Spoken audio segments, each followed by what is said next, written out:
Before I bought my ICOM ID52 Plus local ham, happened to mention about the Kenwood D75A, TH D75A, new and fully loaded, things of that sort. It was of interest. I did take a quick look at it, but I wasn't looking for some of those features, so I did end up getting the 52 Plus. And if I ever want to get another good radio like that, I'll probably get the D52 Plus again. Now, why would I consider that? Well, first of all, I have a criteria, and I'm sure everyone else has a criteria, what to look for when you are considering to buy a radio.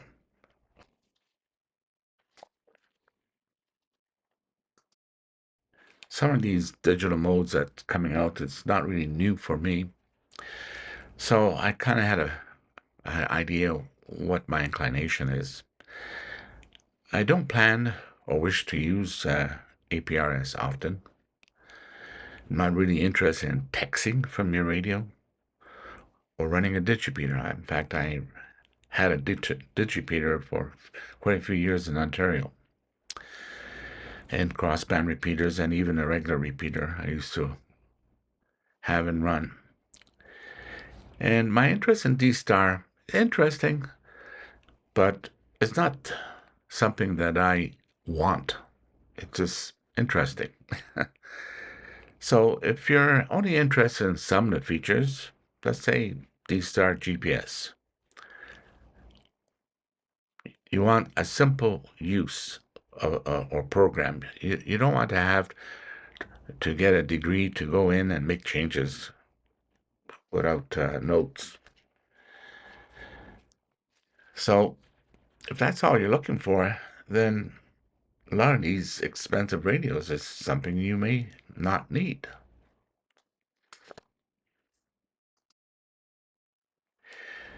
There's also another thing you have to consider. If you live in an area where most of these features in use are scarce or non-existent, then this would not be the radio for you.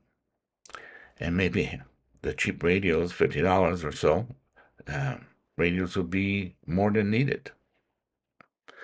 Which is probably why I have the TED Radio H3 and 8, for off-grid. No repeaters there. It's strictly communication with the group. There is another disadvantage with all handhelds, especially those that do everything.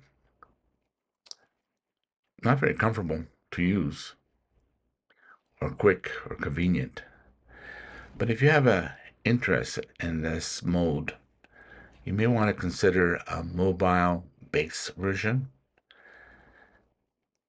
And especially, you have very little local service, but you don't have internet connection, then something like the Kenwood D750, which I believe is about $1,200 Canadian, would probably be more practical than a handheld.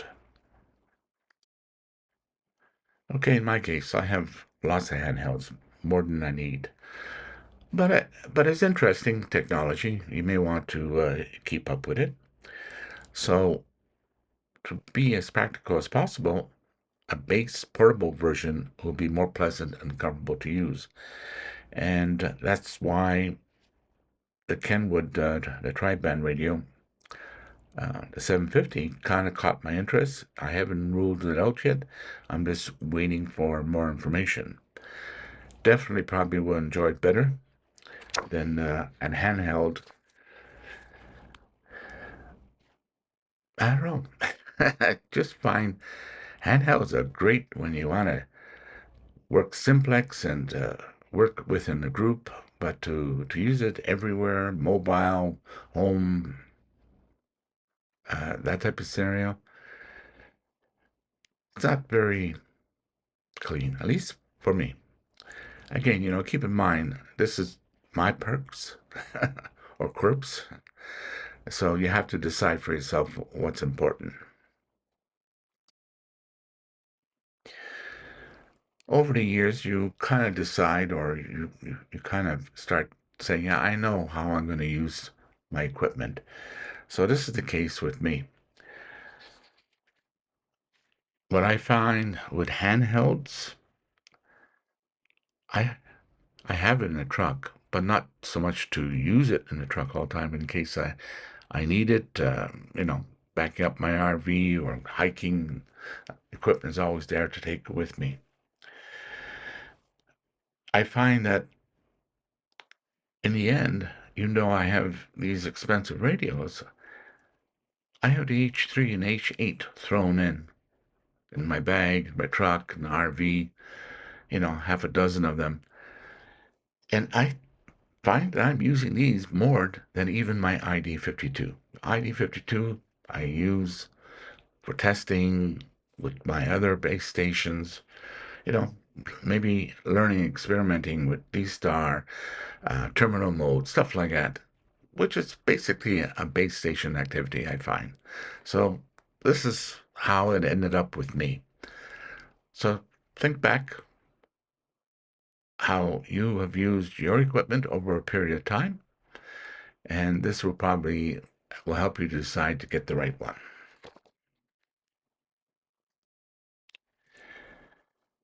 There's no question. This radio, the Kenwood TH D75A Handheld, is a fantastic piece of equipment. It's great. And okay, you decided I'm getting one of those radios. I'm going to wait for the 750 for myself, but we'll see.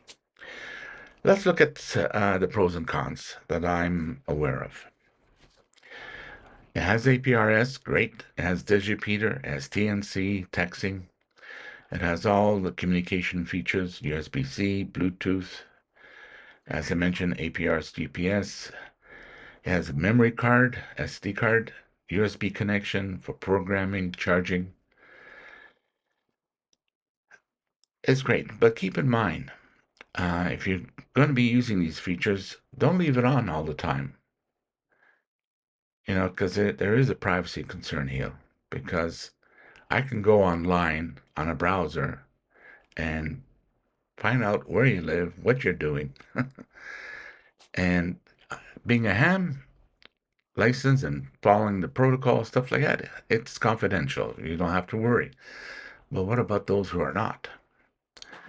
Um, Criminals are planting secret air tags, and cameras in gardens to monitor your activities so they can decide when to break in.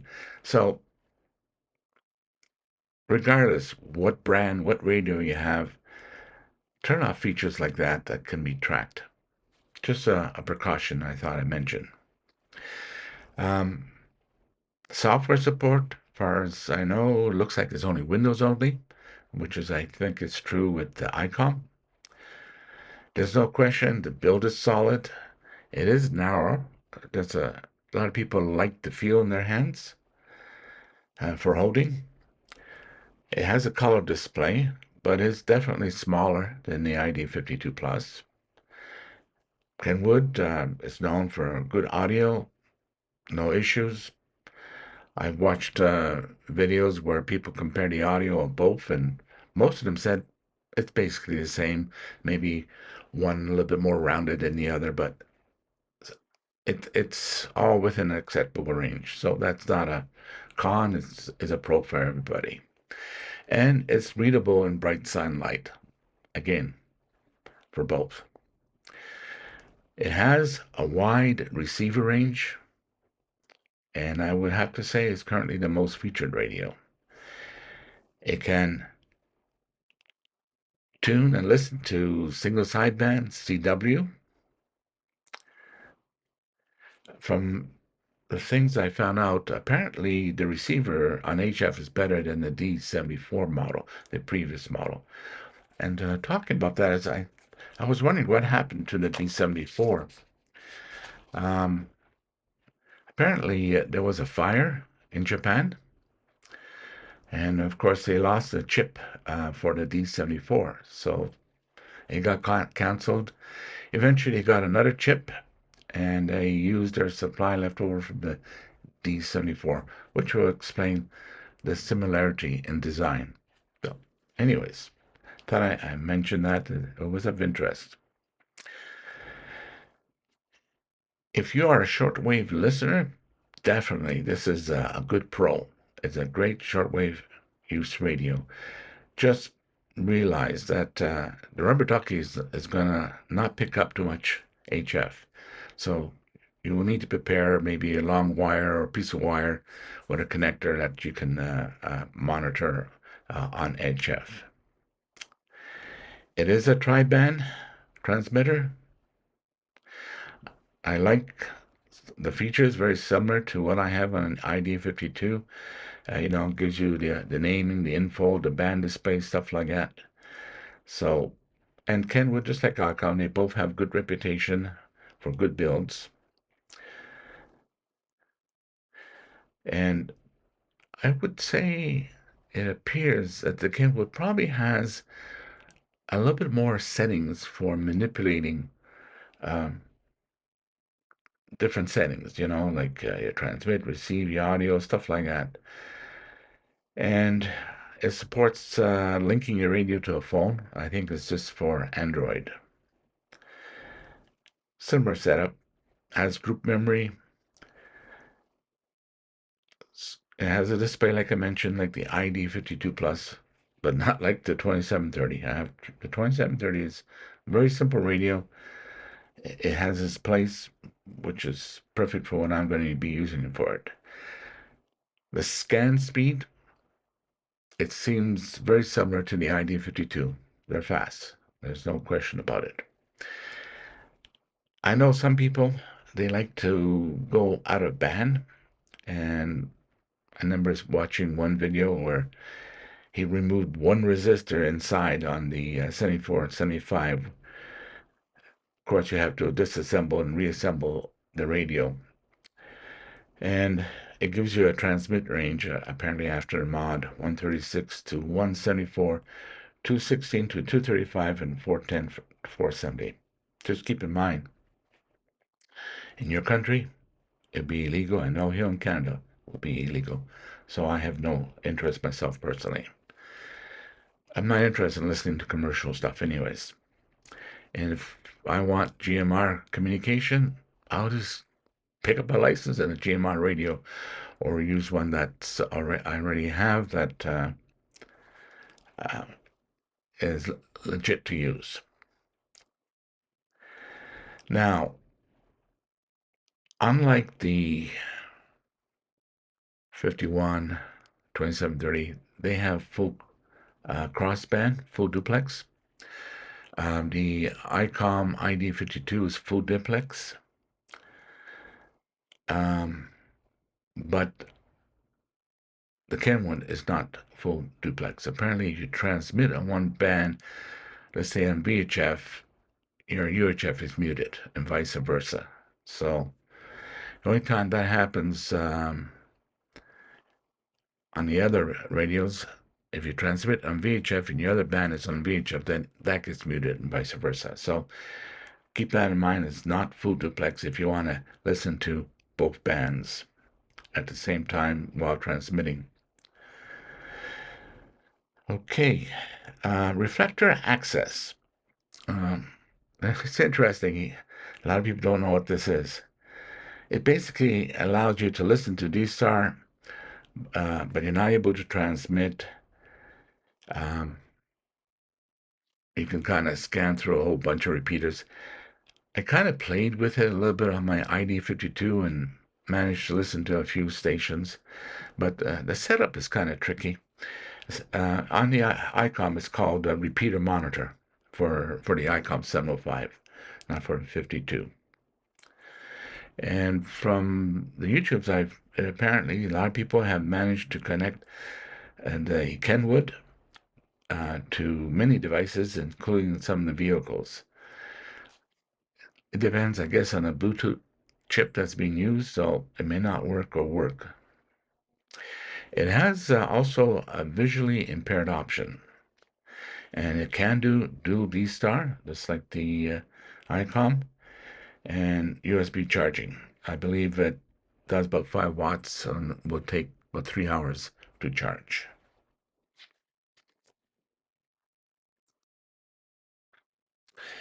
Okay, any cons? I have a different definition of cons. Cons are only cons if it's an issue that will stop you from buying the unit or enjoying it. And that's true for Pro. So don't think of cons as being something negative. It's just a feature that it may have or doesn't have that it's important to you. And so you decide, okay, I'm buying a different radio. Like, for example, if you're a privacy nerd, again, that's the wrong word. Privacy is a big issue. Then you probably don't want none of these features, ARS, GPS, things of that sort. Okay. It's apparently not waterproof. In other words, you can't submerge it like the ID52. I believe it has some dust resistance. There's no official IP rating on a handheld, so it's not something I would probably take out fishing in a boat during a bit of rain or something like that. There's no cases or anything like that provided. However, I came up with storage cases that I can use the radio directly while it's in the storage case.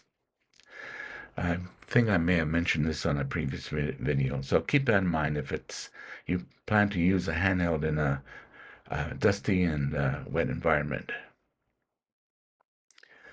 And of course, with so many features like that, the menus, well, there's a lot of navigation involved, lots of memory work.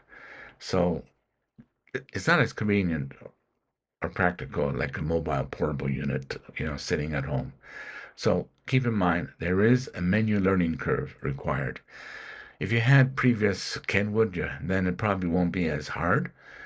But someone who never had a Kenwood, yeah, expect a learning curve, which is probably why I love the ICOM 52 better than the 2730. Even the 705, as good as it is, it's far better than the 705 menu. So that's something that could be a con or it could be a pro. I have seen many videos where people say or they refer to the menu as flunky. So check that out. If you have an option to go to a local ham store and handle it, that you'll find out. Or even look up download their manual and read through it. Another area that I've seen people complain is the battery. And then others had no issues. So it could be a battery quality issue with some. And apparently there's some people are giving instructions on discharge and recharge your battery 7 times. That would probably indicate to me there was a balancing issue. The cells are not properly balanced. And also, another fact to keep in mind, if you turn on all these features, it's not going to last long, the battery. So if you're going to do that, you want to be plugged into a 12-volt system. So when you're portable or mobile or walking, hiking with it, turn on only the features that you need for your hike. This way your battery will last longer. Okay. HF, single sideband CW is usable if an HF antenna setup is used. If you don't use an HF antenna, you won't be using the SSB and CW very much. And again, it's a shortwave receiver, but if you're a shortwave listener, then it's not a con. And I found out that the ICOM D750, they dropped all the HF options. Not sure why. It makes you think, well, maybe that feature is not popular, not really used that much. Only time will tell. Again, like all the other radios, ICOM and Kenwood, um, strictly Windows software available, which is why I keep one Intel laptop where I can run all the Windows software. So that's my way of overcoming that. Plus, I tend to create my own software on my Mac, which I can then export to and use software, for example, on Windows. Or like with the ICOM ID52, it plugs into my laptop and it will show up as a drive on my desktop, and I can replace the settings and modify it, whatever. Apparently, the settings on a D74 and the D75, they're not compatible, and apparently the files somehow are locked in that even if you make changes in the layout, so forth, it will still refuse. So you'll have to use the software they provide to make the conversion if you have a D74 and you want to bring it over to the D75. So keep that in mind. I can make changes on mine right here on my laptop and then plug it into my ICOM T52 Plus. So that's probably another reason why I like it, because I can use a Mac. And both radios, they're expensive. It is a smaller screen, but from what I hear, it's color and it's very readable. Now, this is another area I wasn't aware. There's no volume indicator. When you turn up and down the volume, it doesn't give you a number or indicator. The ICOM does. And then the battery state is different.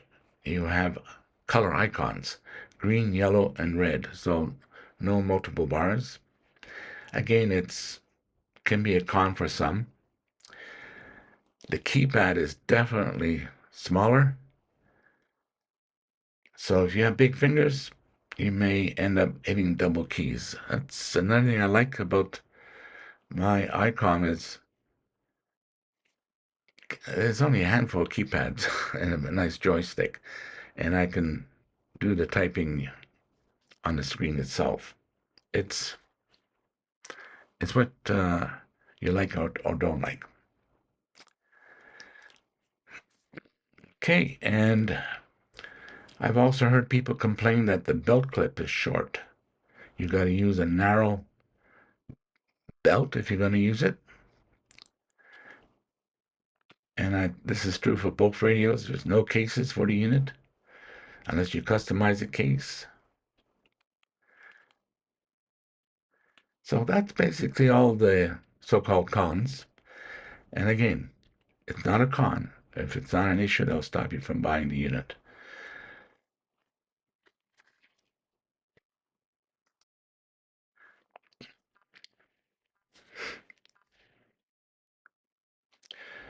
Okay, in conclusion, the reason why I go through the trouble of checking all these features is because I am in the market. I have a criteria, and I'm trying to find a radio that matches the closest criteria, or where, if I can't find one, where I can compromise. I'm kind of hoping that the Kenwood 750 may be a compromise radio for me, if not perfect. But until I get more details, it's hard to say. I know for me, the 75 won't work for me. I don't have a need for it. So, but you may. So don't take it as something negative here. For you, it may be perfect. When I buy a unit, I don't want to, after I buy it, and then realize, oh, this isn't there, or this is not working as I thought, or some of the promised features don't show up later, like vapor features. Some radios that has happened.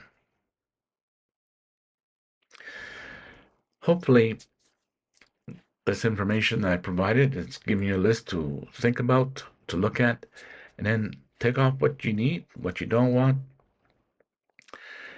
And so hopefully this information will be of help.